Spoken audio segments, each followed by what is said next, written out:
ব্লগছৰ অন্য এটি ভিডিঅ'লৈ আপোনালোকক পুনৰবাৰ স্বাগতম জনাইছোঁ আৰু আমি এতিয়া ওলাই আহিছোঁ বজাৰলৈ মানে ইয়াতে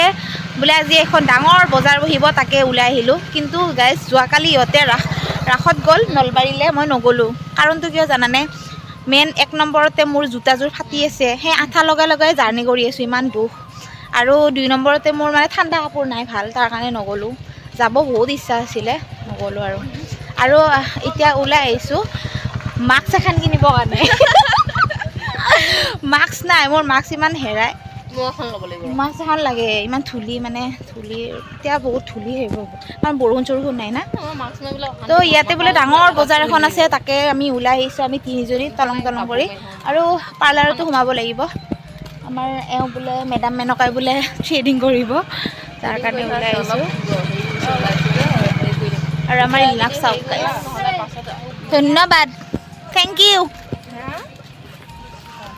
আৰু গাইজ বলক আজিৰ ভিডিঅ'টো এনেকৈ আৰম্ভ কৰোঁ বজাৰৰ পৰা বলক আমাৰ বজাৰ শাক চাক আছে আপেল আছে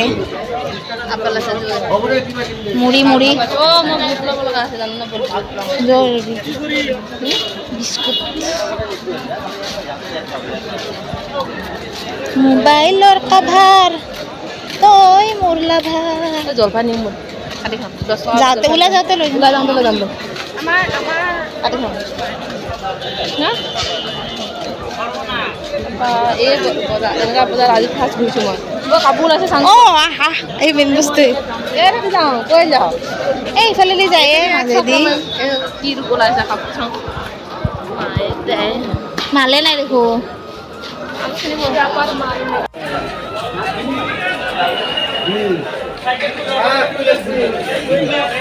গাইজ এয়া আমাৰ কাপোৰৰ বজাৰ হৈছে আমি সোমাই 100 টকীয়া মানে চাব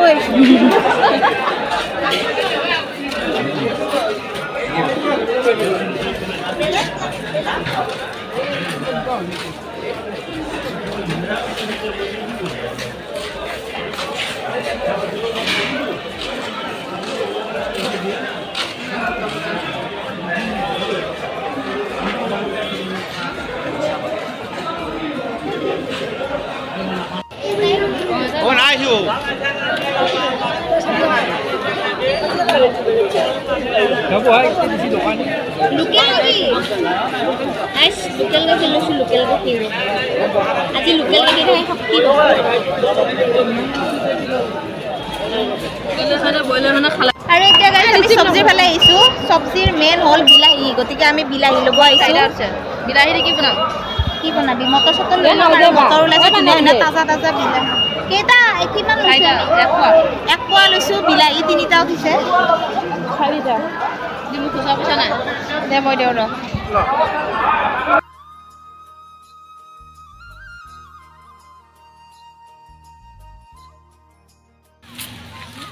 তো গাইজ এতিয়া আমি আহি আছোঁ ৰুমত আমি বজাৰ কৰিলোঁ কিবা কিবি অলপ বস্তু ল'লোঁ 10 টকাৰ 5 টকাৰ এনেকৈ কিবা কিবি 10 টকাৰ বস্তু লৈছিলোঁ তাৰপিছত বস্তু এতিয়া লৈ পেলাই আমি চাহ খালোঁ চাহ খাই এতিয়া আমি গমন কৰি আছোঁ আমাৰ ৰুমলৈ পামেই আৰু বেছি দূৰ নাই আৰু বজাৰখনো বেছি দূৰ নহয় ওচৰতে ভাল লাগিলে বজাৰত গৈ বহুত ভাল লাগিল আৰু এয়া আমি পাই গ'লোঁ আমাৰ ৰুম তই কি পঢ়া দিয়ে তো গাইজ এতিয়া মই ৰুমত একদম ভাত বনাই আছোঁ আৰু এয়া যোগাৰ কৰি দিলে এয়া বিলাহী কাটি দিছে পিঁয়াজ কাটি দিছে তাৰপিছত এয়া হ'ল মটৰ আৰু আলু এয়া হ'ল ফুলকবি আৰু আলু আৰু এয়া হ'ল ভাত এয়া মানে ভাত চাত বনাই মানে ভাত মানে 2টা বহাবলগীয়া আছে এটা চচপেনত ভাত হৈ গ'ল এতিয়া আমাৰ চচপেনটোত ভাত বনাই আছোঁ আৰু এয়া হ'ল ধনিয়া লগতে কাটি ধৰিছে ধনিয়া 10 টকা মানে 5 টকা মানৰ আনিছোঁ আৰু এনেকৈ মিলাই যিহেতু আজি এক সাজৰ কাৰণেহে তাৰ কাৰণে আমি 10 টকা এনেকৈ বস্তু বিচাৰিছোঁ মানুহে যি খাইছে 10 টকা বস্তু আমি এজনে কিয় 10 টকাৰ বস্তু আনিছোঁ মানে বেছি কৰি ল'লে মানে পচি যায় তাৰ কাৰণে আৰু ধনিয়াটো ক'বই নালাগে অকণমান সময় থাকিলে সেই হৈ যায় এতিয়া ভাতখিনি বনাই দিছোঁ ভাতখিনি হোৱাৰ পাছত মই ভাজি চাজি বনাম তাৰপিছত ভাত খাম ভাত খাই পেলাই শুই যাম তাৰপিছত আৰু আজি আমাৰ হ'ল লাষ্ট নাইট ইয়াতে আজি আমাৰ নাচ আছে লেডি মেকবেথ তো তাৰে দুটামান আপোনালোকক দৃশ্য দেখাম তাৰ আগলৈ চাই থাকক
Guys, ভাত পানী হ'ল তাৰ কাৰণে আমি কি কৰো এটা গানকে গাওৰ মানে গান গাই গাই এটা মাতি আছে বুলি হাত দি বাতি বুলি তো এফালে ভাত খাজি আছে ভাতটা খাই যদি ভাতটো চাবি কেলো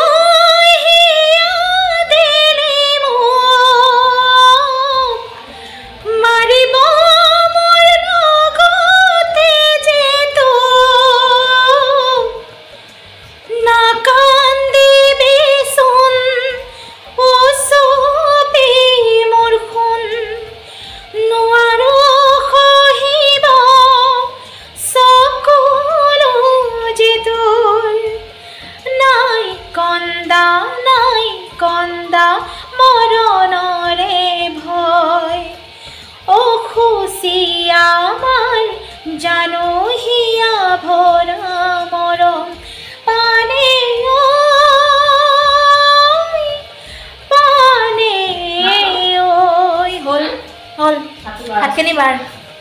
বাৰব এতে গাইজ ভাত হ'ল মানে ভাত হোৱাৰ কাৰণে মই বেছি এটা গান গাই লওঁ তো এতিয়া ভাত হ'ল মটৰ পানী পচুব নকৰ ফুল গাইজ প্ৰথমতে ভাত খাই লওঁ তাৰপিছত লগ পাইছোঁ আৰু ভাত চাত হৈ গ'ল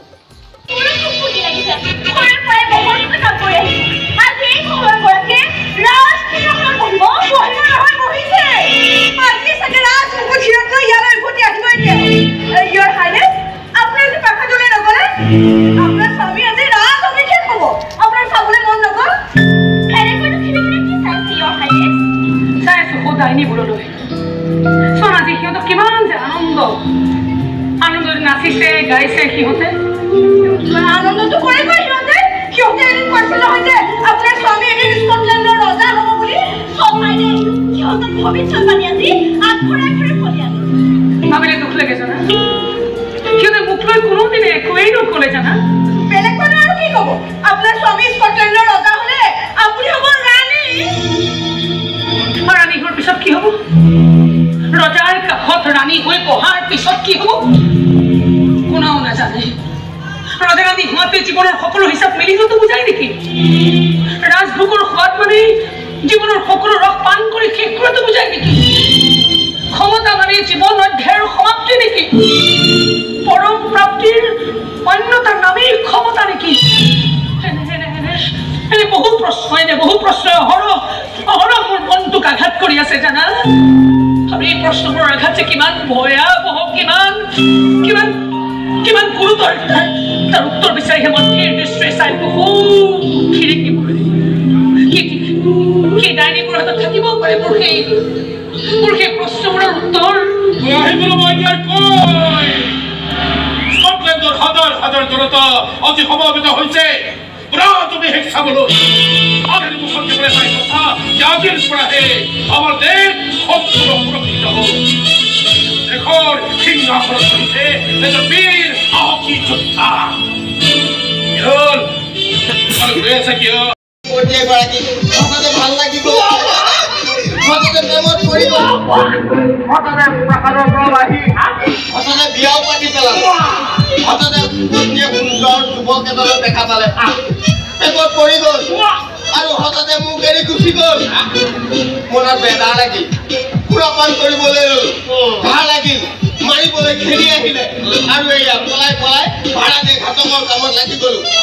মুঠতে কৈছো নহয় এই হঠাতে হোৱা কামবোৰ বেয়াই হয় মই এটা কথা নহয় কি ৰজাই আমাক যাক মাৰিবলৈ পঠিয়াইছে আমি সিহঁতৰ নামটোতেহে জানো চিনিটো নাপাওঁ চেহেৰা বৰ্ণনা লয় নহয় নহয় হ'ব ৰজাই দিয়া প্ৰতিটো নিৰ্দেশে মই বুজি লৈছো কিন্তু এইটোহে নুবুজিলো এই পুতেকটোৰ ওপৰত ৰজাৰ ইমান খুব কিয় কাৰ ৱাইনত সি পিছ ঢালিব কোনোবা জন আহিছে তুমি ৰৈ আছে কিয় আত্মগোপন কৰা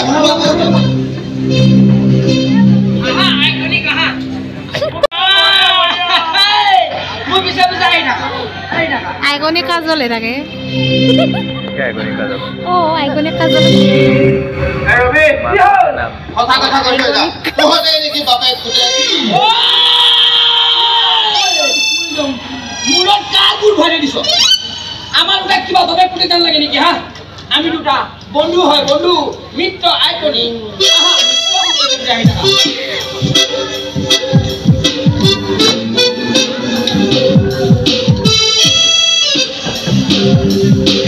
তুমি কিছুমান প্ৰশ্ন সোধা আৰু মইনো কি কৰিম ঘৰা আকৌ কোনোবা আহিছে কৈছা বলা বলা বলা বলা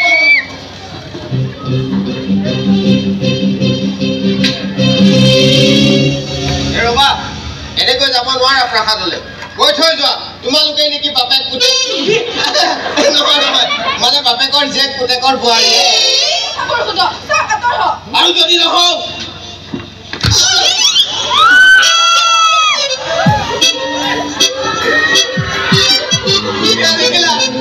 তোমাৰ ভুলৰ শাস্তি এতিয়া মই ভুগিব লগা হৈছে মইনো কৰিলো কি কৰিলো মানে আমি বাপেক পুতেককহে লক্ষ্য কৰিব লাগে এই ছোৱালী দুজনীনো পাতে গুচিব লাগিল কিয় আকৌ কোনোবা আহিছে বুজিছা এজন যুৱক লগত এজন আদহীয়া ব্যক্তি সেইকাৰণে আপোনাৰ কথালৈ দৌৰি দৌৰি আহিছোঁ মোৰ স্বামী কিডমেন কথা নহয় তেওঁ এজন ৰজাৰ অনুগত তেওঁৰ পৰা কেতিয়াও কোনো বিপদ নাহে কিডমেন কথালৈ এই নিশ্চয়তা মই আপোনাক দিব পাৰোঁ আপুনিয়ে বুজাব আপোনাৰ স্বামীক মেঘনাভৰ যেন কোনো ক্ষতি নকৰে ৰাণীৰ বিশ্ৰামৰ সময় হৈছে আজি আমাৰ ৰজাও আহিব বোলে গতিকে মই বিদায় লৈ ইউৰ হাইনেছ মোৰ স্বামীৰ সুৰক্ষা দায়িত্ব মই আপোনাৰ ওপৰতে অৰ্পণ কৰিলোঁ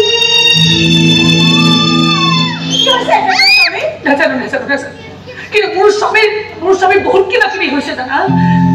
যি ক্ষমতাৰ পোকে তেওঁৰ মন মগজু কিমান দিনে আক্ৰান্ত কৰি ৰাখিছিল সেই পোকটোকে তেওঁ মেলি দিব খুজিছে আশাইৰে ওপৰত তেওঁ নিজে নিষ্কন্ত হৈ থাকিব বিচাৰে অথচ সকলোতে দেখি অজস্ৰ কাই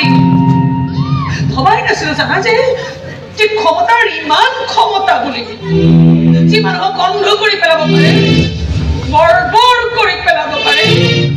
উন্মাদ কৰি পেলাব পাৰে আজি মই অনুতপ্ত জানা কিন্তু এই অনুতাপৰ জুই পৰা জ্বলাবলৈ মোৰ দেহত আজি চোৱা মোৰ শকতেও নাই আৰু ঠাইও নাই